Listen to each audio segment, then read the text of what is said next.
అల్లకల్లోలం సృష్టించైనా సరే మోడీ ప్రభుత్వాన్ని ఒత్తిడి చేయాలన్నటువంటిది అమెరికా వాళ్ళ ఆలోచన ప్రస్తుతానికి. ఎందుకయ్యా అంటే ఎఫ్సిఆర్ఏ నిబంధనలని మార్చేస్తుంది ఈ ప్రభుత్వం. ఎందుకు?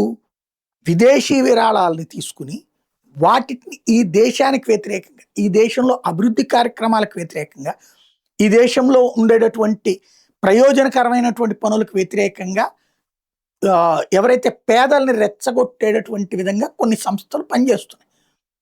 ఇక్కడ ఎన్జిఓ అనేది నాన్ గవర్నమెంటల్ ఆర్గనైజేషన్. ఏం చెయ్యాలి? విదేశాల నుంచి తెచ్చిన డబ్బులతో ఇక్కడ ప్రజలకి ఏమైనా మౌలిక వస్తువులు కల్పించేటటువంటి పనులు చేయొచ్చు.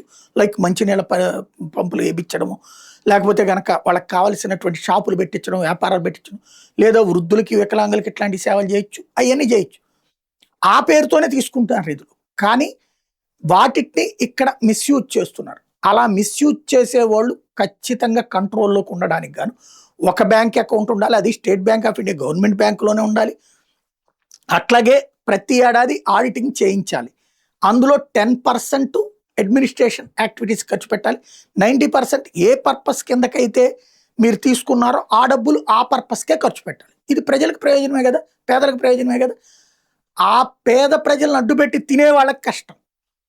ఇక్కడ ఈ దేశంలో ప్రభుత్వాల్ని మార్చడానికి మొన్న ట్రంపే చెప్పాడు, 20,000 కోట్ల రూపాయలు భారతదేశం మీద ఖర్చు పెట్టారు మోడీని అధికారంలోకి రానియకుండా, ఏది యుఎస్ ఎయిడ్ డబ్బులతో. అంత క్లియర్గా ఉంది.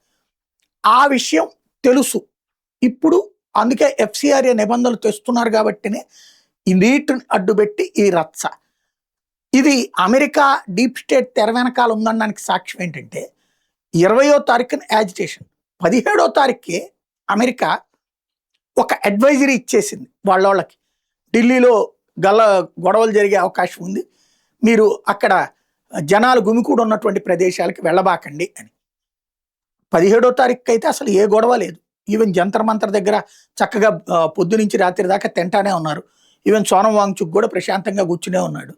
ఇంకేముంది గొడవలు? మరి ఎందుకు ఇచ్చారు అంటే వాళ్ళు క్రియేట్ చేయబోతున్నారు అన్నటువంటి విషయం బయటపడింది. అలాగే నిన్న అక్కడ చూస్తే పోలీసులకి కాళ్ళు అడ్డం పెట్టి కింద పడేసి కొట్టడం, రాళ్లతో కొట్టడం, అప్పుడు ఆటోమేటిక్గా పోలీసులు లాఠీ చార్జ్ చేస్తారు.